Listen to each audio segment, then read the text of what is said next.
반갑습니다. 오늘 역대하 11장 말씀을 함께 하고 있어요. 2절부터 4절까지의 말씀인데 지난 그 시간 한번 읽어볼게요. 너희 형제와 싸우지 말고 각기 집으로 돌아가라. 믿음이 견고한 소수가 되십시오라는 제목으로 말씀 함께 나누겠습니다. 역대하 11장은 지금 이스라엘 남북 분열기에 일어난 사건을 우리에게 소개해주고 있죠. 이제 분열된 이스라엘을 배경하에 선지자 스마엘을 통해서 르호보암에게 북이스라엘과 전쟁을 하지 말 것을 하나님이 말씀하고 계시고, 북이스라엘에 속해 있던 레위 지파와 제사장들이 예루살렘으로 다시 돌아오는 사건을 우리에게 소개해주고 있고, 또 그들이 함께 힘을 모아서 르호보암의 강성함을 이루게 했다라는 내용을 우리에게 소개해주고 있습니다. 이 내용을 통해서 우리가 얻을 수 있는 교훈이 뭘까? 저는 세 가지를 정돈할 수 있다고 보는데, 11절 말씀을 읽어보면 르호보암이 그 방비하는 성읍들을 더욱 견고하게 하고 지휘관들을 그 가운데 두고 양식과 기름과 포도주를 저축하고 모든 성읍에 방패와 창을 두고 매우 강하게 하니라. 유다와 베냐민이 르호보암에게 속하였더라. 아멘. 믿음이 견고한 소수가 되라는 거죠. 북이스라엘을 피해 예루살렘으로 돌아온 르호보암이 유다와 베냐민 두 지파 중에서 이제 18만 명의 군사를 모집을 하거든요. 왜? 여로보암과 전쟁을 하기 위해서. 그런데 그때 이제 선지자 스마야로부터 전쟁을 하라고 하지 말라라는 명령을 듣게 되죠. 르호보암의 입장이 되보면 여러분 충분히 그럴 수 있겠구나 하는 생각을 하게 돼요. 왜냐하면 너무나 기가 막힌 상황이거든요. 내가 한번 잘못된 판단으로 인해 할아버지와 아버지가 일으켜놓은 통일 왕국이 깨어지고 말았으니 이게 얼마나 안타까운 일이겠습니까? 더군다나 12개 지파 중에서 10개 지파가 배신한 거잖아요. 르호보암의 입장에서 보면 훨씬 자기가 객관적으로 불리한 입장에 지금 놓이게 되었거든요. 르호보암 자신의 판단과 결정에 초래한 엄청난 결과를 직접 이제 경험해야만 한 것이죠. 그래서인지 모르지만 그 이후에 왕이 된 초창기 한 3년 정도 되는데, 이 초창기에는 나름대로 이를 악물고 열심히 이제 살아서 뛰어난 리더십을 발휘하기도 하고, 그래서 오히려 실패를 역전시키는 그런 모습을 우리가 오늘 본문 가운데서 읽을 수 있죠. 르호보암은 먼저 국가 방비를 위해서 국경지대 성읍들을 요새화하거든요. 5절에 보면 르호보암이 예루살렘에 살면서 유다 땅에 방비하는 성읍들을 건축하였다. 그리고 6절부터 10절 사이에 보면 장소가 소개되죠. 베들레헴, 에담, 드보와 베슬, 소고, 아둘람, 가드, 마레사, 십, 아브라임, 라기스, 아세라, 또 소라, 아얄론, 헤브론이죠. 근데 이들 모두 10절에 보면 유다와 베냐민 땅에 있어 견고한 성읍들이다 이렇게 소개를 하거든요. 무슨 말이냐? 이미 견고한 성읍들이었다라는 거예요. 그런데 그 성읍을 어떻게 더 견고하게 만들었다 이런 말이죠.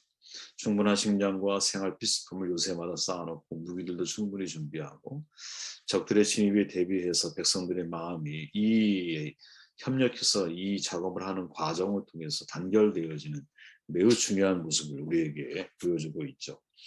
그래서 유다와 베냐민이 르호보암에 속하였다라고 기록을 하는 거예요.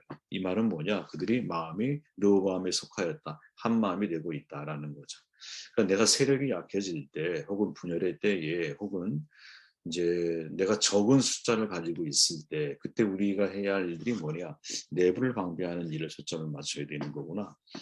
최근에 군사용어로, 물론 예전부터 사용되어진 용어이지만 소수 정예화라고 하는 표현이 자주 등장하거든요. 화력이 좋아질수록 사실은 사람이 많이 필요한 게 아니에요. 사람이 많이 필요하지 않은 대신에 그 사람의 전략적 가치가 있는 실력을 갖춘 그런 사람 소수를 정예화시키는 쪽으로다가 초점을 맞춰 나가는 거죠. 한 사람이 여러분 잘 훈련된 사람이 100사람을 이길 수 있는 거잖아요. 사자 한 마리와 양 100마리가 싸워요. 누가 이길까요? 상상은 여러분들에게 맡기지만 정상적이라면 사자가 이기는 거죠. 그죠? 남유다는 북이스라엘에 비해 숫자가 되게 적었어요. 그죠? 11절에 보면 르호보암이 그 방비하는 성읍들을 더 견고하고 쭉 나오잖아요. 란체스터 법칙이라는 말이 있어요. 이게 뭐냐? 소수는 절대적으로 불리하다라는 것.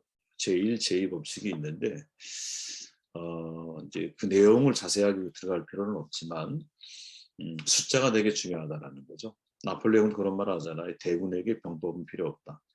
이제 이렇게 표현했을 정도로 전쟁에서 숫자라고 하는 것은 매우 중요한 의미를 가지고 있는데, 그런데 란체스터 법칙에 의하면 소수일지라도 승리할 수 있는 방법이 있다라는 거죠. 이게 뭐냐? 화력이 우수하면 승리할 수 있다. 항상 국방부의 정책이 소수 정예화를 지지하는 이유가 화력이 점점점 이제 과학이 발전하고 또 첨단의 무기가 동원될수록 화력은 증강하잖아요. 그럼 반대로 사람은 이제 소수를 정예화시키는 쪽으로 흘러가기 마련인 거죠.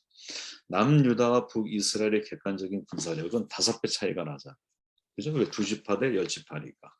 그러나 르호보암은 견고한 성읍들을 더욱 견고히 하고, 그리고 본문에 보니까 지휘관을 두고 모든 지역의 음식을 비축하고 방패와 창으로 무장을 시키죠.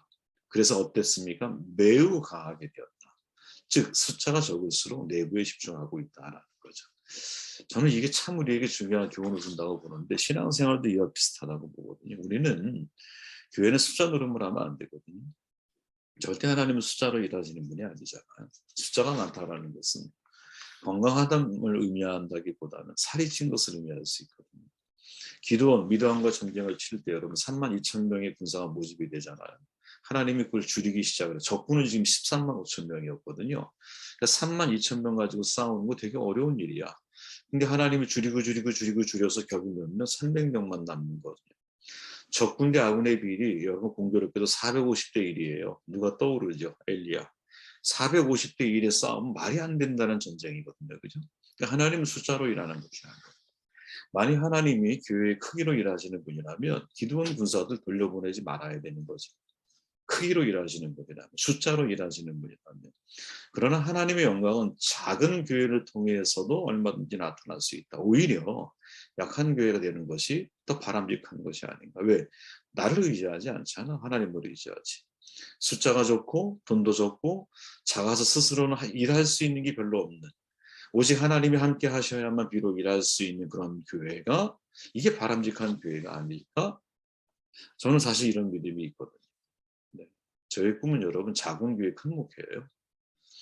제가 어쩌다가 총회까지 하게 됐는지 과정을 다 생각해 보면 이 자리에 서야 할 사람이 아니거든요. 그럼에도 불구하고 하나님이 저에게 주신 은혜가 있다면 힘들고 어려워도 초점을 하나님께 맞추다. 계속 초점을 하나님께 맞추는 일이 매일매일 말씀에 순종하는 게 사명의 자리에 서는 거라고 하는 확신을 저는 가지고 있거든요. 단 이때의 소수는 어떤 소수여야 되느냐? 믿음이 견고한 소수여야 한다는 거죠. 믿음이 견고한. 객관적으로 놓고 볼 때는 군사력을 의미하지만 영적으로 우리가 놓고 볼 때는 내 믿음이 견고해져 가는, 그죠? 내 믿음이 강화해져 가는 소수가 하나님 앞에 훌륭한 종으로 쓰여지는 것이 아닐까? 이때 르호보암 때 그런 사람들이 있었다라는 거죠. 16절 말씀을 보면 이스라엘 모든 지파 중에 마음을 굳게 하여 이스라엘의 하나님 여호와를 찾는 자들이 레위 사람들을 따라 예루살렘에 이르러 그들의 조상들의 하나님 여호와께 제사하고자 한지라. 그러므로 3년 동안 유다 나라를 도와 솔로몬의 아들 르호보암을 강성하게 하였다. 이렇게 말하죠. 하나님의 뜻을 찾기로 정해야 한다는 거죠. 자, 르호보암 시대 비록 나라가 남북으로 나뉘었지만 뜻하지 않은 사건이 일어나요. 그죠? 바로 북이스라엘에 있던 제사장들, 레위 사람들, 심지어 일반 백성들 중에도 하나님의 뜻을 찾는 사람들까지도 고향을 떠나서 자기 지파를 떠나는 거거든. 남유다로 대고 내려온 사람들이 생겨난 거예요. 이유가 뭐냐? 14절에 보니까 레위 사람들이 자기들의 마을들과 산업을 떠나 유다와 예루살렘에 이르렀으니 이는 여로보암과 그의 아들들이 그들을 해임해 버렸어요. 그리고 여호와께 제사장의 직분을 행하지 못하게 했어요. 여로보암이 여러 산당과 수렴소, 우상과 자기가 만든 송아지 우상을 위하여 친히 제사장들을 세웠어요. 야, 이런 일이 벌어졌으니 당연히 레위 집과 또 제사장들은 당연히 그 땅에 머무르기가 쉽지가 않았을 거예요. 그죠? 그러니까 당연히 떠날 수밖에 없을 수 있어요, 분명히. 근데 중요한 것은 일반 백성들 중에서도 같이 그 여로보암이 지금 행하고 있는 예배를 못하게 받고 우상을 섬기게 만드는 여기에 대해서 마음의 불편함, 반발감을 가지고 있는 저항의식이 있는 사람들은 그 자리를 떠나 어디로? 남유다로 이제 이동을 하는 거죠. 우리로 얘기하면 망명을 한 거죠. 귀순을 한 거지, 귀순을. 그죠? 그리고 이들이 바로 남유다를 영적으로 세우는 중요한 역할을 감당하게 되거든요. 마음을 굳게 하고 라고 하는 말을 새 번역 성경을 읽어보면 하나님을 찾기로 마음을 굳힌 사람들이라고 보는 거예요. 자, 그들의 입장에 한번 되어보십시오, 여러분. 처음에는 제가 말하는 그들은 남유다로 귀순한 사람들을 말하는 거예요.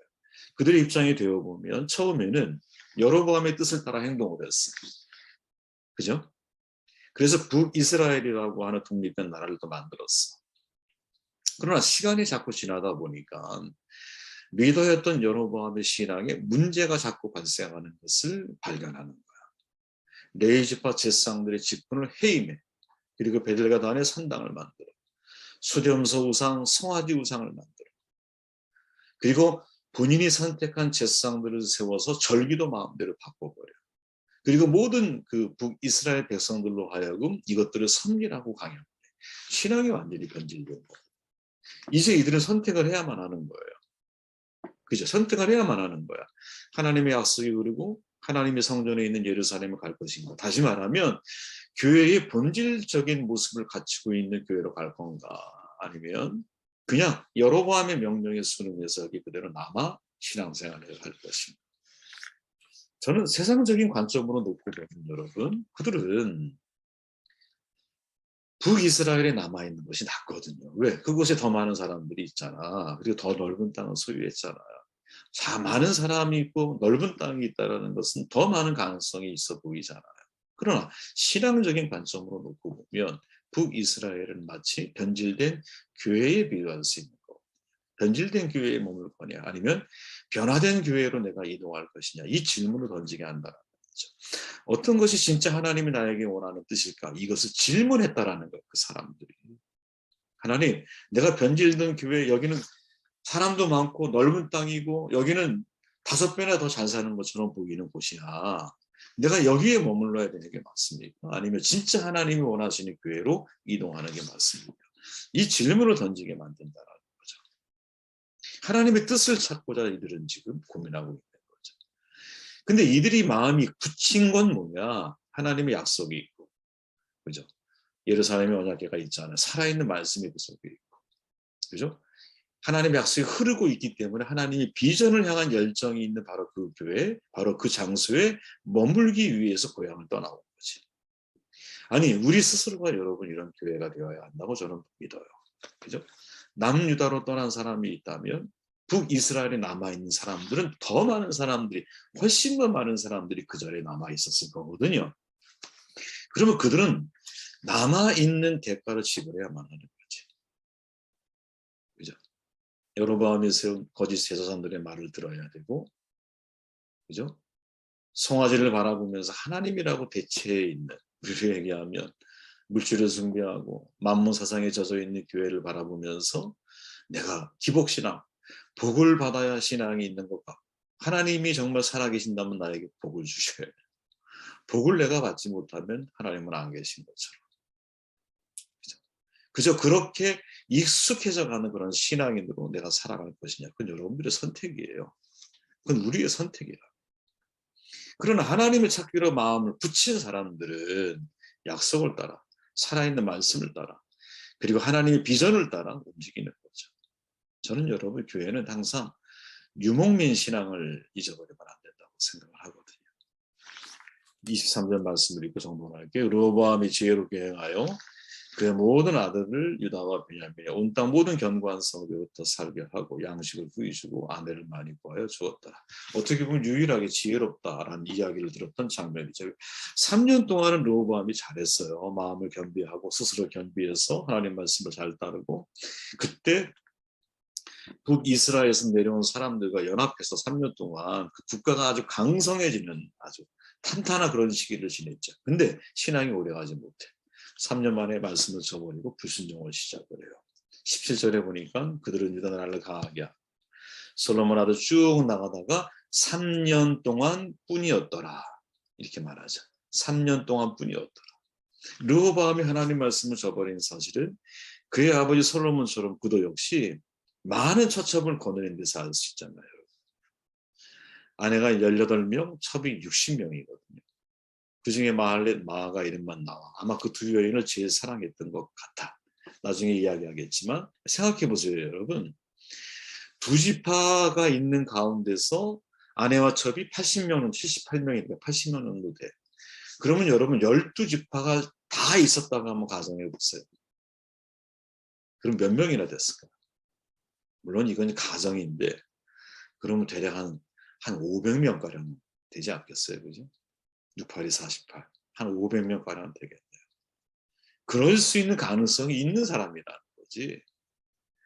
왕은 처벌을 많이 두면 안 되잖아. 그죠? 사실은. 이미 모세를 통해서 말씀하신 거잖아.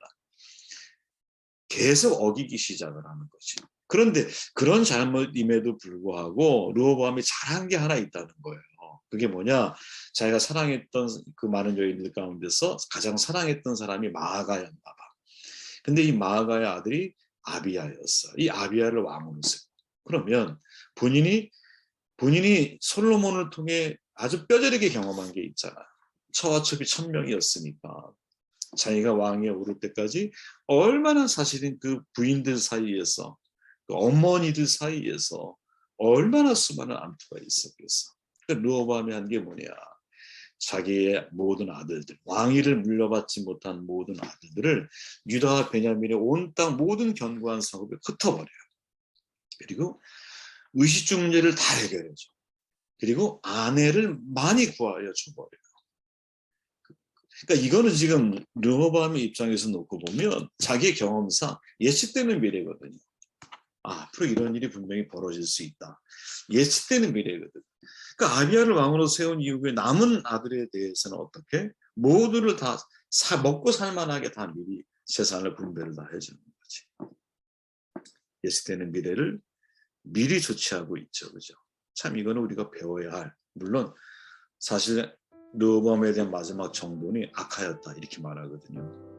그의 마지막을 본받으면 안 되겠지만 적어도 여기가 이 메시지가 우리에게 주는 예측되는 문제에 대해서는 미리 조치하며 살아가는 게 중요한 거구나 하는 생각을 다시 한번 해보게 됩니다. 말씀 듣고 기도하시고 제가 마무리